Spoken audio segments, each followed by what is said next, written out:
Assalamualaikum and hi everyone. Welcome to our presentation for Building Control 3 BSR 656. Our topic is Misleading Housing Project Sale Brochure.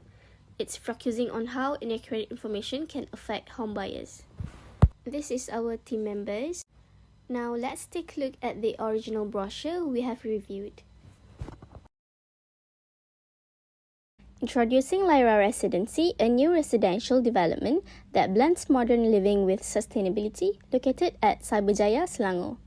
This project features landed residential home, thoughtfully designed with families in mind, offering flexible spaces, open layouts, and a spacious backyard perfect for future extensions as your family grows. Lyra Residency is committed to environmental, social, and governance principles, promoting green living, community well-being, and responsible development.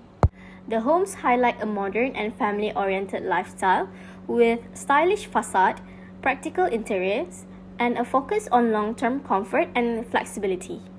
Visuals in the brochure show clean layouts with multiple bedrooms and functional spaces, ideal for both current needs and future expansion. In short, Lyra Residency isn't just a house, it's a place for growth, connection, and sustainable living.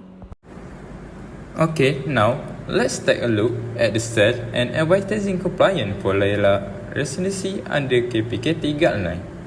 This development is carried out by Worldwide Holdings Berhad, with their office located at Mercu Worldwide, number 7, Pasiaran Sukan, Laman Seribu Business Park, Seksyen 13. Their developer license number is and their sale advertising permit number is.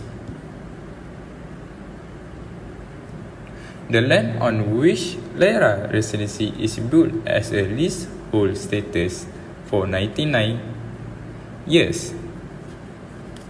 In terms of land use and zoning, this development is situated on what was formerly Selangor Science Park 2. It is now part of Selangor Cyber Valley Master Plan, which has been designated as a mixed development zone focused on urban innovation. As shown on the right side of the slide is the official advertising and sale permit document issued by Ministry of Housing and Local Government. We are highlighting this information to ensure transparency to verify compliance with national regulation under the Housing Development Control and Licensing Act 1966. This will be relevant when we assess whether the project adheres fully to the conditions outlined in their permit or if any contravention have occurred. Okay, now we move to the next slide, which is guideline contravention. So I will talk about the number of unit and build-up size at Lyra Residency. So type 1 is a land area 20 times 70, type 1DF 20 times 70, type 2 land area 20 times 80, and lastly type 3 20 times 80. So next is a price information. For type 1 is 999,600 and type 1DF is 996,600 and type 2 is 1,169,300 and type 3 is 1,158,300. So this is the approval authority and layout plan of development. So the date of completion is March 2026. Next slide is compliance with KPKT guidelines. Let's begin by looking at how our brochure complies with the KPKT guidelines. We have included all the required elements such as the developer names and address, license and the permit numbers, as well as the project name and the locations. Details about the type of property, land tenure, number of units, and the range of the facilities and amenities are clearly listed.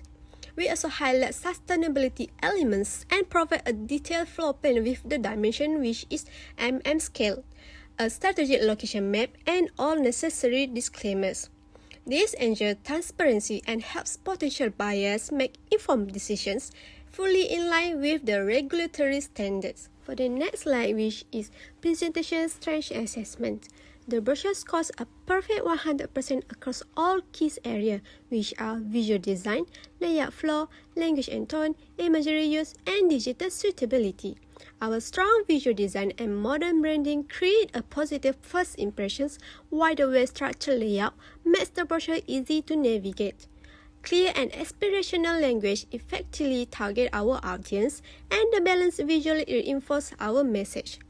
Finally, the digital layout is optimized for online viewing, ensuring a seamless experience for all the users. Next, I will walk you through the legal risks and recommendations regarding LIRA residency brochure. As shown here, the brochure fails to include several critical details such as the developer license number, sales permit number, and land tenure, and also the indicative pricing. These omissions are more than just technical, they directly impact buyer protection. Why does this matter? Because compliance with KPKT guidelines isn't optional. It verifies the developer's legitimacy, ensures lawful advertising, and provides clarity on land ownership and property details. Without this, buyers may be misled or face legal uncertainty. Our recommendation is for the brochure to be revised in line with KPKT regulatory requirements, including all mandatory information, not only fulfills legal obligations but also builds transparency and buyer confidence. To conclude, while the LIRA brochure has strong visual appeal, it lacks the legal transparency required by KPKT. Corrections are necessary to be made to ensure buyer trust and compliance. Thank you. For interview session with developer, the first question we ask is, can you describe the process your company went through to acquire the land for this development project? So land can be acquired by three ways, which is offer, sourced out, and instructed or given by parents company.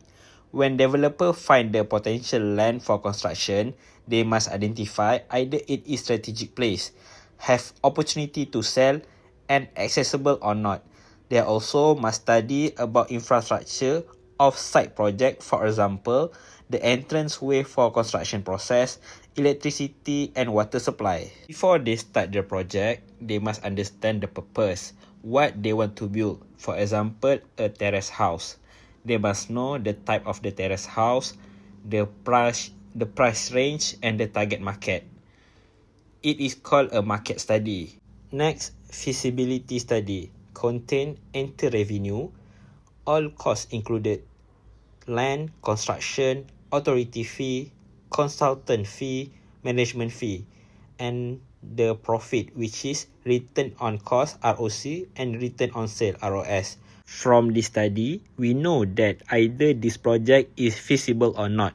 The last one is timeline, on how long it takes to finish the project. Next, for planning and design approval, what were the key considerations when planning and design the building layout and features? Answer is, this house design have been evolved. For example, green building house and solar house. If developer want to come out with new design, they will do a market survey. They will go to sales gallery from other competitor or developer to know the trend of house design and demand from clients. So all of this goes back to the cost and budget from feasibility study. Phase 3, construction. How did your team manage coordination between contractor, consultants, and regulatory bodies during the construction period? The answer is, every week client and consultant will have a meeting, and it called Client Consultant Meeting, CCM. It is a formal discussion between client and consultant, and the purpose of the meeting is to share information, clarification, and plan action related to the project. So the purpose is understanding the client needs, provide professional advice, project planning, update and progress review, and problem solving. Phase 4, disposal sales.